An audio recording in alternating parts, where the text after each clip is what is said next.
నమస్కారం, welcome to Suman TV. నేను గీతాంజలి. శ్రావణ మాసం వచ్చేస్తుంది. 24వ తారీఖున ఆషాఢ అమావాస్య. ఇక తర్వాత నుంచి శ్రావణ మాసం 25. అయితే ఈసారి చాలా విశేషాలు ఉన్నాయి. 5 శుక్రవారాలని చెప్తున్నారు. అయితే ముందు వచ్చేటువంటి అమావాస్య తర్వాత రోజు అసలు ఎప్పుడు శుభ్రం చేసుకోవాలి? ఎందుకంటే ప్రారంభమే శుక్రవారంతో ప్రారంభమవుతుంది. మనందరూ చాలా సందేహాలు ఉంటాయండి. మనం అసలు ఎప్పుడెప్పుడా అని ఎదురు చూస్తూ ఉన్నాము శ్రావణ మాసం కోసం. అమ్మవారి ఫోటో కొనుక్కునే దగ్గర నుంచి పూజా ద్రవ్యాలు కొనడం కావచ్చు, ఈ మాసం అంతా పాటించాల్సిన నియమాలు కానీ, ఖచ్చితంగా ఇంట్లో ఉండాల్సిన వస్తువులు కానీ, ఇలా ఎన్ని సందేహాలు కదా. వాటన్నిటికీ ఇవాళ వీడియోలో మీకు నివృత్తి కలిగేస్తాం. మనతో వివరించేందుకు ప్రస్తుతం మనతో పాటు ఉన్నారు ప్రముఖ జ్యోతిషులు బ్రహ్మశ్రీ నందిబట్ల శ్రీహరి శర్మ గురువుగారు. గురుగారితో చాలా వీడియోస్ ఇలా చేస్తున్నప్పుడు ఇలాంటి సందేహాల గురించి కానీ ఇవి చాలా బాగా వివరిస్తారు.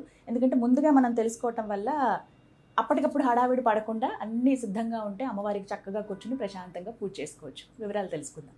గురుగారు నమస్కారం అండి. వాగర్థావేవ సంపృక్తౌ వాగర్థ ప్రతిపత్తయే జగతః పితరౌ వందే పార్వతీ పరమేశ్వరౌ.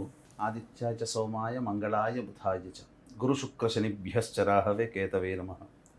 శృంగేరి జగద్గురు పీఠాధిపతులకి, కంచి పీఠాధిపతులకి నమస్కారములు తెలియజేసుకుంటూ కార్యక్రమాన్ని ప్రారంభిద్దాం. గురుగారు శ్రావణ మాసం వచ్చేసింది. ఎదురు చూస్తున్నాం ఎప్పుడెప్పుడా అన్నట్టుగా. అసలు మహిళా లోకం అంతా కూడా అవునండి, చక్కగా ఎంతో నియమనిష్టలతో భక్తితో శ్రద్ధతో చేసుకునేటువంటి మాసం ఏదైనా ఉందంటే అది శ్రావణ మాసం. ఇప్పటి నుంచి ప్రారంభమవుతాయి చక్కగా ఇక వ్రత నియమాదులు, అందరికి దానాది కార్యక్రమాలు, అబ్బో ప్రతి దేవాలయం కిటకిటలాడిపోతుంది. చాలా సందడిగా ఉంటుంది. అయితే చాలా సందేహాలండి. అసలు కామెంట్స్ లో ఎంతమంది ఎన్ని ప్రశ్నలు అడిగారో. ముందు డౌట్ ఏంటంటే, అమావాస్య అవ్వగానే శ్రావణ మాసం ప్రారంభం. ఇది ఎప్పుడు ఉండేదే, కానీ ఎప్పుడు శుభ్రపరచుకోవాలి? పూజా గది కానీ, లేకపోతే ఇల్లంతా శుభ్రపరచుకుంటారు, అందరూ బూజు దులిపే పనులు పెట్టుకుంటారు, సామాన్లన్నీ అటక మీద నుంచి ఇత్తడి సామాన్లన్నీ తీస్తారు. ఇవన్నీ కూడా అసలు ఎప్పుడు శుభ్రం చేసుకోవాలండి? మనకు సాధారణంగా ఈ శ్రావణ మాసం ఈ సంవత్సరానికి 5 శుక్రవారాలతో కలిసి వచ్చింది. అంతే కదా. చాలా మంది అనుకుంటారు ఈ శ్రావణ మాసం అనేసరికి కేవలం లక్ష్మీకి సంబంధించిన మాసముగా మనకు అందరికీ తెలిసింది. కానీ వాస్తవానికి ఇది ఈశ్వరుడికి సంబంధించినటువంటి మాసం. మనకు నార్త్ సైడ్ వాళ్ళందరూ కూడా ఎక్కడెక్కడో ఊళ్ళల్లో ఉన్నవాళ్ళు, వాళ్ళకి దగ్గరలో ఉన్నటువంటి సిద్ధక్షేత్రం, సిద్ధ శివాలయానికి వాళ్ళ ఇంట్లోంచి అక్కడ బావిలోంచి పట్టుకున్నటువంటి నీటిని తీసుకొని వెళ్ళి కావడిలాగా మోసుకొని వేల కిలోమీటర్లు, 100 కిలోమీటర్లైనా నడిచి వెళ్ళి అక్కడ ఉండి స్వామికి అభిషేకం జరిపించి వస్తారు. కాశీ అయితే కిటకిటలాడిపోతుంది. శ్రావణ మాసం చాలా నాకు అత్యంత ప్రీతికర మాసము ఏదయ్యానంటే శ్రావణ మాసమే అని సాక్షాత్తు ఆ పరమేశ్వరుడే పార్వతీ అమ్మవారితో సెలవిచ్చాడు. అందుకనే విశేషంగా శ్రావణ మాసంలో ఈశ్వరారాధన చేస్తారు. అయితే ఎందుకు లక్ష్మి అని అంటే, వరలక్ష్మీ వ్రతం ఎక్కువగా మన తెలుగు నాట చేసుకునే ఆచారం కాబట్టి శ్రావణ మాసం అనగానే ఇక లక్ష్మి సంబంధించినట్టుగా. పైగా ఇంకొకటి ఏంటంటే, నక్షత్రాన్ని బట్టి మాసం వస్తుంది. విష్ణువుకి సంబంధించినటువంటి నక్షత్రం శ్రవణ నక్షత్రం కాబట్టి శ్రావణ మాసం. కాబట్టి ఇది విష్ణువు మరియు లక్ష్మికి సంబంధించిన మాసముగా మనకు తెలిసినది. కానీ భారతదేశం అంతటా కూడా ఈశ్వరుని ఆరాధన చేస్తారు. చాలా విశేషమైనటువంటిది. కాకపోతే ఈ యొక్క శ్రావణ మాసంలో లక్ష్మి అనేటువంటిది ఏంటంటే పవిత్రత అని అర్థం అమ్మ. అంటే బురదలో నుంచి పుట్టినటువంటిది తామర పుష్పం, కలువ పుష్పం. అంటే అంత పవిత్రమైనటువంటిది బురదలో పుట్టింది అంటే అంతది. కాబట్టి మన ఇంటిలో శుచి శుభ్రత అత్యంత ప్రాధాన్యతనివ్వాలి. కాబట్టి ఇల్లంతా కూడా శుక్రవారం రోజున ఉదయం లేవగానే కాలకృత్యాదులన్నీ తీర్చుకొని, అమావాస్య వెళ్ళిపోతుంది గురువారం రోజు, శుక్రవారమే ప్రారంభమైంది శ్రావణ మాసం. కాబట్టి శుక్రవారం రోజునే చక్కగా ఇల్లంతా తుడుచుకోవచ్చు అమ్మా, తప్పులేదు. కొంతమంది శుక్రవారం నాడు చీపురు పట్టకూడదు అని అంటారు, అంటే చాలా మటుకు. కానీ పూర్తిగా శుచి చేసుకోవాలమ్మా.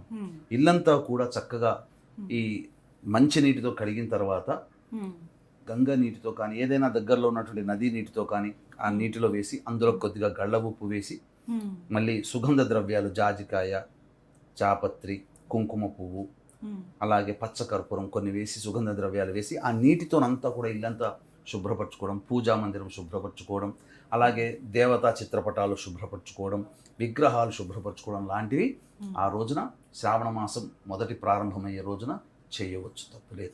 ఆ రోజు చేసుకోవచ్చు. ఇప్పుడు ఈ సామాన్లు ఇవి తోమేవి, బూజు దులపడం అంతా కూడా ముందు చేసేసుకోవచ్చు. అసలు ఆషాఢ మాసంలో చేసుకోవాలమ్మా.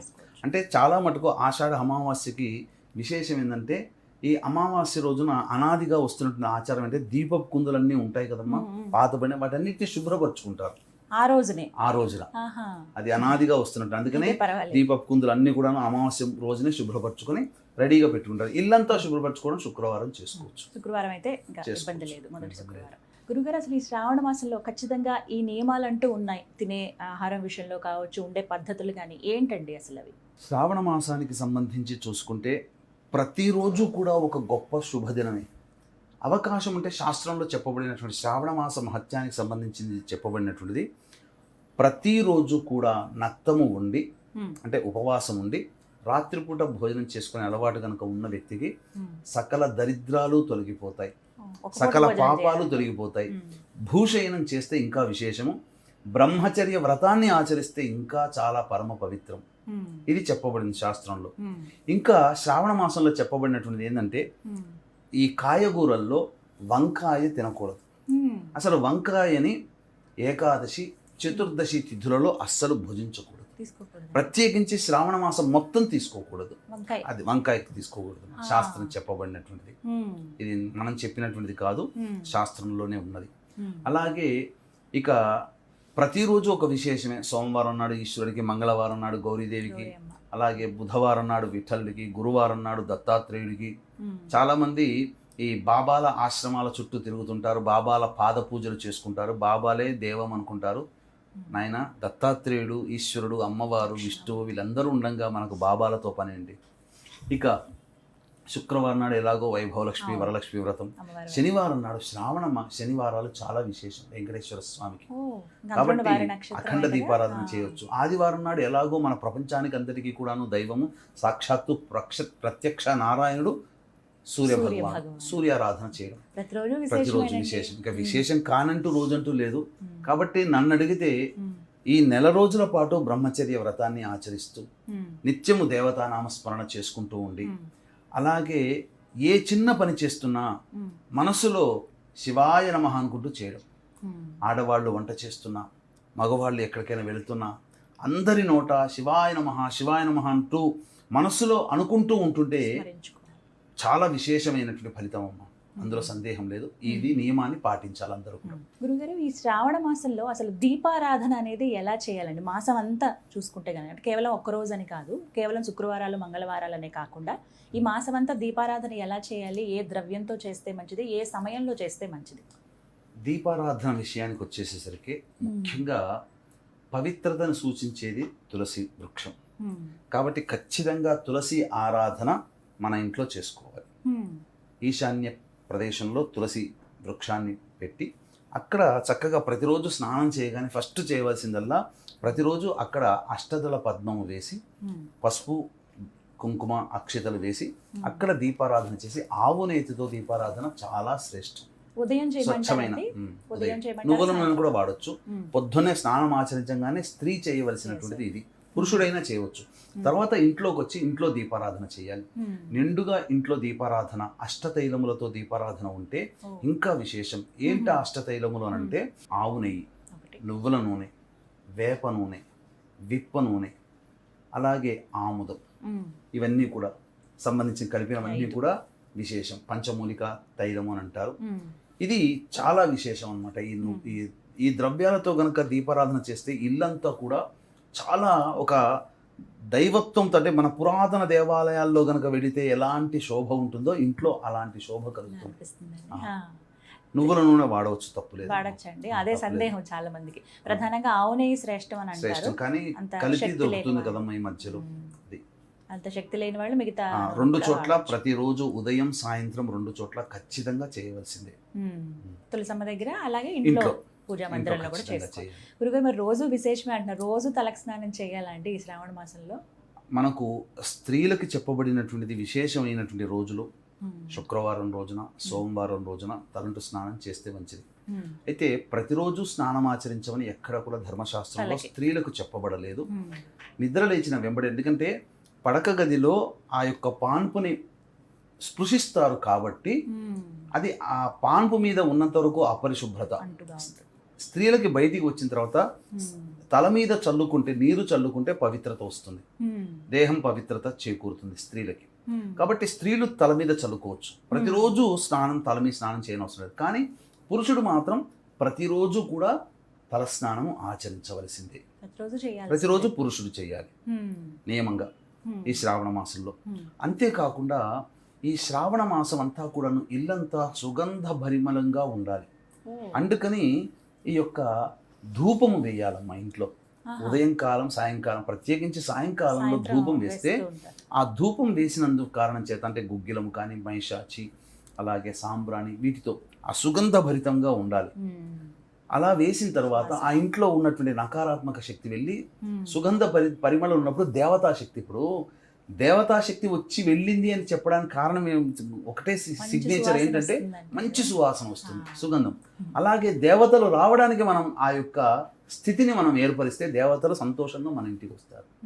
ఆ విధంగా సాయంకాలంలో ధూపం వేయాలి, చేసుకోవాలి. ఖచ్చితంగా మీరు అడిగారు కదా ఏ వస్తువు ఏర్పరచుకోవాలి అని చెప్పి, ఖచ్చితంగా సుగంధ భరితమైనటువంటి ద్రవ్యము ఇంట్లో ప్రతిరోజు ధూపం వేయడానికి కావాల్సినవన్నీ ముందే సిద్ధం చేసుకోవాలమ్మా. చాలా విశేషం. చాలా మంది అడుగుతుంటారు, మాంసాహారం పూర్తిగా నిషేధించాలా, కేవలం పూజలు చేసినప్పుడు, వ్రతాలు చేసినప్పుడు మాత్రమేనా ఈ మాసంలో అని? అసలు సృష్టిలో మానవుడికి మాంసాహార భోజనం పెట్టాల. మీరు అందుకనే చూడండి, జంతువుల యొక్క పళ్ళు కూరలుగా ఉంటాయి. మనుషుల పళ్ళు ఎప్పుడైనా కూరలుగా ఉన్నాయా? జంతువులు మాంసం తింటాయి కాబట్టి కూరలు వాటికి పీక్కుని తింటాయి. కానీ మనుషులకి పెట్టబడలేదు. మనుషులకి ఎప్పుడూ శాకాహారమే. అది సాటి జీవిని మనం చంపి తింటున్నాం అంటే మనము మామూలుగా మనం చంపట్లేదు కదా, మన చేతుల నుంచి కానీ లాజికల్గా మాట్లాడవచ్చు. అది విక్రయించే వాడికి మనమే కారణం అవుతున్నాం కదా. అందుకని శాస్త్రంలో ఎక్కడా కూడా చెప్పబడలేదు. ఇది మాత్రం సుస్పష్టం, వేదాల్లో ఉన్న జ్ఞానమే ఇది. అలాగే వ్రతాలు, ఈ నోములు మేము చేయలేమండి, లేకపోతే మాకు ఈ ఆచారం లేదండి, ఆనవాయితీ కానీ మామూలుగా పూజ చేసుకుంటాం ఈ శ్రావణ మాసంలో అనేవాళ్ళు ఏ విధంగా చేసుకుంటే మంచిదంటారు? ఇప్పుడు చాలామంది బిజీ స్కెడ్యూల్లో ఉన్న వాళ్ళు వ్రతాన్ని ఆచరించలేని సందర్భాలు కొంతమందికి ఉంటాయి. ఎందుకనంటే బాధ్యతలు ఉన్నప్పుడు ప్రశాంతంగా మనసు పెట్టలేరు. కొంతమంది మనసు పెట్టిన దానికి స్ట్రిక్ట్గా రూల్స్ ఫాలో అయ్యేవాళ్ళు, మనసు నాకు లేదు కాబట్టి నేను చేయలేను అని చెప్పి ఉండేవాళ్ళు ఉంటారు. కొంతమందికి బిజీ స్కెడ్యూల్లో ఉండి చేయలేకపోతారు. అటువంటి వాళ్ళు ఏంటంటే నిత్యము లక్ష్మీనామ స్మరణము, నారాయణుడి యొక్క స్మరణము, లేకపోతే ఈ సంబంధించినటువంటి శివనామ స్మరణం విశేషంగా చెప్పబడింది. శివాయ నమః అంటూ ఉండండి. తర్వాత తరచు అవకాశం ఉంటే తరచు దగ్గరలోని దేవాలయంలోకి వెళ్ళి ప్రదోషకాల సమయంలో ఆ దేవతామూర్తిని దర్శించుకొని రావాలి. అలాగే అవకాశం ఉన్నప్పుడల్లా ఎవరైనా పూజ చేసుకుంటే వాళ్ళకి సహాయ సహకారాలు అందిస్తూ ఉన్నా ఆ పూజా ఫలితం ఉంటుంది. అందులో సందేహమే లేదమ్మా. ఈ ఒక్క పని చేసినా చాలు, వాళ్ళు చేయలేరు అని అనేటువంటి ఒక ఫీలింగ్, చేయలేకపోతున్నాం అనే బాధ వాళ్ళకు ఉండదు. ఆ ఫలితం వాళ్ళకు దక్కుతుంది అందులో. అలాగే మీరు ఇంతకు ముందు కూడా మాట్లాడుతూ పదే అన్నారు, చాలా విశేషం అసలు ఈసారి శ్రావణ మాసం అని. 5 వారాలు వచ్చాయండి. మరి ముఖ్యంగా 3వ వారం వరలక్ష్మి వ్రతం అని అంటున్నారు. ఇప్పుడు ఒకవేళ 3వ వారం కుదరదు అనుకోండి మహిళలకి, మరి ముఖ్యంగా వాళ్ళు మరి 1వ వారం, 2వ వారం లేదా 4, 5 వారాల్లో వ్రతం ఆచరించేసుకోవచ్చా? మనకు సాధారణంగా ఈ వరలక్ష్మి వ్రతాన్ని ఆచరించే విధానము మనకు అనాదిగా చారుమతి అనేటువంటి యొక్క వృత్తాంతం ద్వారా మనకు తెలుస్తుంది. ఆ చారుమతికి కలలో కనిపించి పౌర్ణమి ముందు వచ్చేటువంటి శుక్రవారం రోజున నన్ను ఆచరించు, నా విధానాన్ని ఆచరించు, నీకు అంతా కూడాను శుభం చేకూరుతుంది అని చెప్తున్నారు అమ్మవారి కలలో చెప్పినటువంటి కథ ప్రకారం. అయితే ఎప్పుడు కూడా మనం పౌర్ణమి ముందు వచ్చే శుక్రవారం లెక్క పెట్టుకుంటూ వస్తున్నాం అనాదిగా. ఇప్పుడు కూడా ఈ సంవత్సరం కూడా పౌర్ణమి ముందు వచ్చేటువంటి మాసము ఈ శ్రావణ మాసంలో కాబట్టి 9వ తారీఖు రోజున పౌర్ణమి అయింది. పౌర్ణమి ముందు వచ్చే వారం శుక్రవారం అయింది, అంటే 8వ తారీఖు రోజున అయింది. కాబట్టి 8వ తారీఖు రోజున వ్రతాన్ని ఆచరించడం శ్రేయస్కరం, శాస్త్ర సమ్మతం. కొంతమంది స్త్రీలకి ఋతుమతి అవుతారు కాబట్టి ఆ పూజ చేయలేని విధంగా ఉంటుంది. కాబట్టి ఆ శుక్రవారం 3వ శుక్రవారం అంటగా 8వ తారీఖు రోజున ఋతుమతి అయినటువంటి వాళ్ళకి 4వ రోజు 8వ తారీఖు అయింది అనుకోండి, చేయకూడదు. 5వ రోజు 8వ తారీఖు అయితేనే, అంటే 8, 7, 6, 5, 4వ తారీఖు రోజున ఋతుమతి అయిన వాళ్ళకి 8వ తారీఖు రోజున చేసుకునే అర్హత దైవత్వం ఉంటుంది. 4వ తారీఖు రోజున కేవలం ఇల్లుని శుభ్రపరచుకోవడం మాత్రమే 4వ రోజున. 4వ తారీఖు రోజున ఋతుమతి అయితే 8వ తారీఖు రోజున పూజ చేసుకోవచ్చు. ఈ 5, 6 తారీఖులో ఋతుమతి అయితే చేయకూడదు. కాబట్టి అటువంటి వాళ్ళకి ఈ పౌర్ణమి తర్వాత వచ్చే శుక్రవారం రోజున చేసుకోవాలి. అంతే తప్ప మాకు ఇబ్బంది కలుగుతుంది ముందే అని తెలుస్తుంది కదా మా ఆడవాళ్ళకి, ముందు శుక్రవారం 2వ శుక్రవారం అని చెప్పి అప్పుడు చేసుకోవడానికి లేదమ్మా. పౌర్ణమి ఈసారి కన్ఫ్యూజన్ ఎందుకు వచ్చిందంటే 8వ తారీఖు మధ్యాహ్నం 1:45 వరకు చతుర్దశి ఉంది, సాయంకాలం పౌర్ణమి వస్తుంది. 9వ తారీఖు రోజున మధ్యాహ్నం వరకు ఉంటుంది పౌర్ణమి. కాబట్టి పౌర్ణమి ముందు వచ్చే శుక్రవారం ఆ ముందు రోజు అయింది, కాబట్టి 8వ తారీఖు రోజున చేసుకోవాలి. అయితే ఈసారి విశేషం ఏంటంటే చాలా అరుదుగా అనమాట, నాకు తెలిసి గత కొన్ని సంవత్సరాలుగా నేను చూస్తున్నాను కానీ ఇంతటి యోగ్యత కలగలేదు. ఎందుకు అనంటే పౌర్ణమితో కలిసినటువంటి శుక్రవారం ఏదైతే వరలక్ష్మి వ్రతం చేయమని చెప్పిందో పౌర్ణమి ముందు రోజు, ముందు వచ్చే శుక్రవారం నాడు చేయమని ఉందో, ఆ శుక్రవారం రోజు పౌర్ణమి అవ్వడం సాయంకాల ప్రదోషకాల సమయంలో, పైగా శ్రావణ మాసానికి సంబంధించి పౌర్ణమి శ్రవణ నక్షత్రంతో ఉంటుంది. శ్రవణ నక్షత్రం కూడా కలిసి వచ్చింది. శుక్రవారము, వరలక్ష్మి వ్రతము ప్లస్ శ్రవణ నక్షత్రం కలిసి ఉన్నటువంటి సందర్భం ఎప్పుడు ఉంటుందంటే మధ్యాహ్నం అపరాహ్నం తర్వాత. కాబట్టి వీక్షించేటువంటి చక్కటిగా అందరూ ఆ ప్రేక్షకులందరూ కూడా తల్లులు చక్కగా విష్ణువు సంబంధించిన నక్షత్రం కలిసి రావడం, పౌర్ణమి రోజు కలిసి రావడం, శుక్రవారం వరలక్ష్మి వ్రతం అవ్వడం. కాబట్టి సాయంకాలం ప్రదోషకాల సమయంలో వరలక్ష్మి వ్రతం కనుక ఆచరిస్తే చాలా విశేషమైనటువంటి శుభ ఫలితం. సాయంత్రం చేసుకో. అసలు శాస్త్రంలో కూడా చారుమతి సాయంకాలంలోనే చేసుకుంది, ఉదయం పూట చేసుకోలేదు. మనం ఏంటంటే ఇక కొన్ని నియమాలు మనం ఆగలేమని చెప్పి భోజన వాటికి సంబంధించి పొద్దున్నే చేసుకుంటున్నారు. ఉపవాసం ఉండి కనుక సాయంకాలం చేసుకుంటే విశేషం ఏంటంటే నారాయణుడి నక్షత్రం శ్రవణ నక్షత్రం కలిసి వస్తుంది. ఇక్కడ మనకు నారదుల వారు అన్నారు, అమ్మా నువ్వు చాలా మంది నిన్ను పూజిస్తారు, అతి కొద్ది మందికే నువ్వు ఎందుకు వరం ఇస్తావు, నువ్వెందుకు అనుగ్రహిస్తావు అని అంటే, చాలా మంది శాస్త్రాన్ని పాటించట్లేరు నారదా. ఇప్పుడు వాస్తవానికి గమనించండి అమ్మా, ఇప్పుడు ఎవరైనా మీ బంధువులు స్నేహితులు వస్తారు, లేదా మీకు తెలిసిన వాళ్ళు వస్తారు, మీ వారు మీరు ఉంటారు. మా ఇంట్లో గృహప్రవేశం ఉందని చెప్పి మిమ్మల్ని పిలిచి వస్తే మీరు వెళ్తారా? చెప్పాలిగా అంటారు. మరి మనమే అంత నియమాన్ని పాటిస్తే మరి ఆ పరమేశ్వరి జగన్మాత లక్ష్మీ అమ్మవారు కేవలం ఆమెను మాత్రమే పిలిచి అయ్యవారిని పిలవకుంటే వస్తుందా? అందుకనే లక్ష్మీ వ్రతం ఆచరించేటప్పుడు ఖచ్చితంగా చేయాల్సిన నియమం విష్ణువు యొక్క ఆరాధన కూడా చేయాలి. ఈసారి విశేషం అంటే విష్ణు నక్షత్రం శ్రవణం కలిసి రావడం, వరలక్ష్మి వ్రతం రోజున లక్ష్మీ అమ్మవారిది కావడం. పౌర్ణమి అంటేనే లక్ష్మీదేవి. ఎందుకనంటే షోడశ కళలతో చంద్రుడు ఉంటాడు. షోడశ కళలు ఎవరికి ఉంటాయి? అమ్మవారికి, లక్ష్మీ అమ్మవారికి.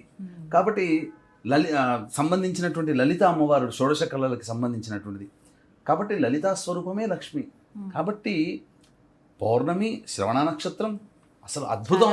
దాని ఆ వర్ణన చెప్పలేకపోతున్నాం. ఇంతటి అద్భుతమైన రోజు కోసం అసలు చాలా దొరకదు. ఈ సంవత్సరం అంతా గొప్ప అదృష్టం. ఎందుకంటే ఎన్నో ప్రమాదాలు అనేటువంటివి, ప్రకృతి విపత్తులు జరిగినా దైవం మనల్ని కరుణిస్తుందని చెప్పడానికి ఇంతటి విశేషమైనటువంటి యోగాలు కలిసినటువంటి రోజు రావడం మళ్ళీ మళ్ళీ రాదు. కాబట్టి దయచేసి వీక్షించేటువంటి మహిళా ప్రేక్షకులు ఎవరైతే ఉంటారో ఆ రోజంతా ఉపవాసం ఉంటే సాయంకాలం శ్రవణ నక్షత్రం ఉంటుంది, పౌర్ణమి తిథి ఉంటుంది, శుక్రవారం అవుతుంది. లక్ష్మీ అమ్మవారిని దేదీప్యమానంగా కొలుచుకోండి. అంతేకాకుండా సుమన్ టీవీ యాజమాన్యం మరియు సగర్వంగా సమర్పించేటువంటి కార్యక్రమం లక్ష్మీ పూజా విధానము, వరలక్ష్మి వ్రత పూజా విధానము అత్యంత రమణీయంగా ఉంటుంది, అత్యంత శాస్త్రోక్తంగా. ఇప్పటి వరకు కూడా మీరెవ్వరూ కూడా వీక్షించేటువంటి మహిళా ప్రేక్షకులు ఎవ్వరు కూడా కని ఉండరు, విని ఎరగరు.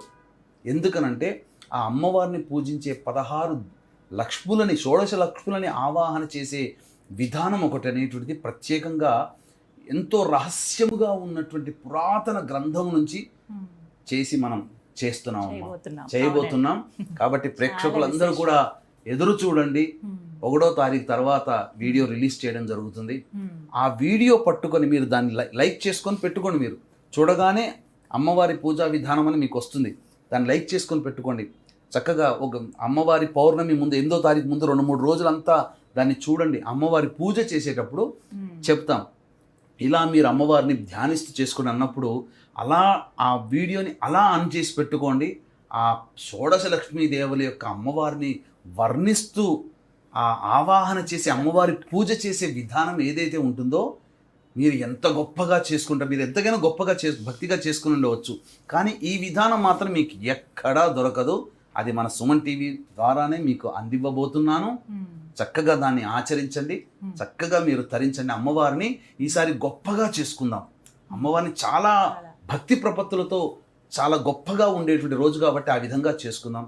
అందుకనే వీక్షించేటువంటి ప్రేక్షకులకు కూడా ఇంతటి అలభ్యమైనటువంటి పుణ్యతిథి శ్రవణ నక్షత్రం పౌర్ణమి శుక్రవారం కలిసి వచ్చినటువంటి రోజు కాబట్టి ఈ రోజున ఎంతోమంది వ్రతం చేసుకుని ఉంటుంటారు. కాబట్టి వాళ్ళకందరికీ కూడా ఆ వ్రత పూర్తిగా సంపూర్ణ యోగ్యతను ఇవ్వాలనే ఉద్దేశంతో చక్కగా ఈ షోడశల ఈ యొక్క విద్యారణ్యకృతమైనటువంటి ఈ లక్ష్మీ మూలమంత్ర సంపుటిత లక్ష్మీ సూక్త హోమం అనేటువంటి జరిపించి తామరమాల ఇవ్వడం జరుగుతుందమ్మా. పూజ చేసినటువంటి తామరమాల ఇవ్వడం జరుగుతుంది. కాబట్టి అందరూ కూడా దీన్ని వినియోగించుకోవచ్చు. కార్యక్రమ తదనంతరం కాంటాక్ట్ చేసి మీ గోత్రనామాదులు సాయంకాలం ప్రదోషకాల సమయంలో జరిగే విశేష లక్ష్మీ పూజా హోమంలో మీరు మీ గోత్రనామాలు నమోదు చేసుకోవడం ద్వారా ఆదర్శ దాంపత్యము, అలాగే ధనప్రాప్తి, ఉద్యోగ ప్రాప్తి, పదవీ ప్రాప్తి, అన్ని రకాలైనటువంటి సంతోషాదులు మీ కుటుంబంలో ఉంటాయి. అవకాశం ఉన్నవాళ్ళు కార్యక్రమ తదనంతరం కాంటాక్ట్ చేసి మీ గోత్రనామాలు నమోదు చేసుకోండి. ఈ వరలక్ష్మి వ్రతం చేసుకునే ప్రతి వాళ్ళు కూడా మహిళలు ఈ కార్యక్రమంలో నమోదు చేసుకోవడం ద్వారా సిరి సంపదలకి ఎటువంటి లోటు ఉండదు. ప్రత్యేకించి పూజ చేసినటువంటి తామరమాల ఇవ్వడం జరుగుతుందమ్మా. తామర పుష్పం అందుకోవచ్చు. చక్కగా హోమంలో ఎవరైతే పాల్గొనదలుచుకున్నారో మీరు స్క్రీన్ పైన నెంబర్స్ ఇస్తాము. కార్యక్రమం చూసిన తర్వాత మీరు చూస్తుండగానే ఆ నెంబర్ ఒకసారి మీరు ఫీడ్ చేసుకుని కాల్ చేసి మీ పేరు గోత్రం అండ్ నమోదు చేయించుకోండి. వాటికి తగ్గ ఎంత రుసుము అవుతుంది అనేది మీకు వివరాలన్నీ కూడా తెలియజేస్తారు. ఒక అద్భుతమైన అవకాశం ఇది. గురుగారి ఆధ్వర్యంలో జరుగుతున్నటువంటి పూజ హోమం, అందరూ పాల్గొనండి. గురుగారు అన్ని సందేహాలను నివృత్తి చేశారు. చివరిగా ఒక సందేహం, పూర్వ సువాసినులు ఎవరైతే ఉంటారో వారు ఈ మాసంలో దీపారాధన కానీ లేకపోతే పూజ కానీ ఇవి చేసుకోవచ్చా అండి? ఎలా ఉండాలి అసలు వాళ్ళు? పూర్వ సువాసినులు ఈ లక్ష్మీ అమ్మవారిని చిత్రపటాన్ని పెట్టుకుని దీపారాధన చేసుకొని ప్రతిరోజు లక్ష్మీ అమ్మవారి అష్టోత్తరంతో పూజ చేసుకోవచ్చు, తప్పేమీ లేదమ్మా. కాకపోతే కుంకుమార్చనలు అటువంటివి చేయకూడదు, కానీ చక్కగా విధిగా పూజ చేసుకోవచ్చు. కోడళ్ళని కూతులని పక్కన పెట్టుకొని పూజ చేసుకోవచ్చు, తప్పు లేదు. పూర్వ సువాసనలకి కొంతవరకు దైవతానుగ్రహం పొందే యోగ్యత ఉంది కాబట్టి చేసుకోవచ్చు. అక్కడ మనకేంటనంటే దంపతి సమేతంగా చారుమతి వృత్తాంతంలో కూడా దంపతి సమేతంగానే మనకు అమ్మవారు అనుగ్రహించినటువంటిది. కాబట్టి పూర్వ సువాసనలు మాత్రం చక్కగా శాస్త్రోక్తంగా కాకపోయినా పంచోపచార విధానంగా, షోడశోపచారం కాకపోయినా పంచోపచార విధానంగా పూజ చేసుకోవచ్చు.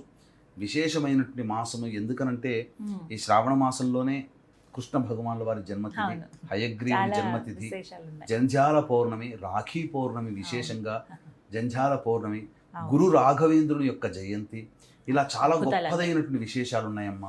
కాబట్టి చక్కగా చేసుకోవచ్చు. అలాగే స్కంద షష్ఠి రోజున చక్కగా వ్రతం ఆచరించమని చెప్పబడి ఉంది. అలాగే సప్తమి తిథి అస్థా నక్షత్రం కలిసి ఉన్నటువంటి రోజైతే విశేషమైనటువంటి యోగంగా చెప్పబడింది. కాబట్టి సప్తమి తిథి కూడా చాలా గొప్పదమ్మా. శ్రావణ మాసంలో ఉన్నాయి అన్ని విశేషమే. తప్పకుండా వాటన్నిటి గురించి కూడా మరికొన్ని వీడియోలు చేద్దాం. కానీ చాలా సందేహాలన్నీ కూడా నివృత్తి చేశారు గురుగారు. ధన్యవాదాలండి.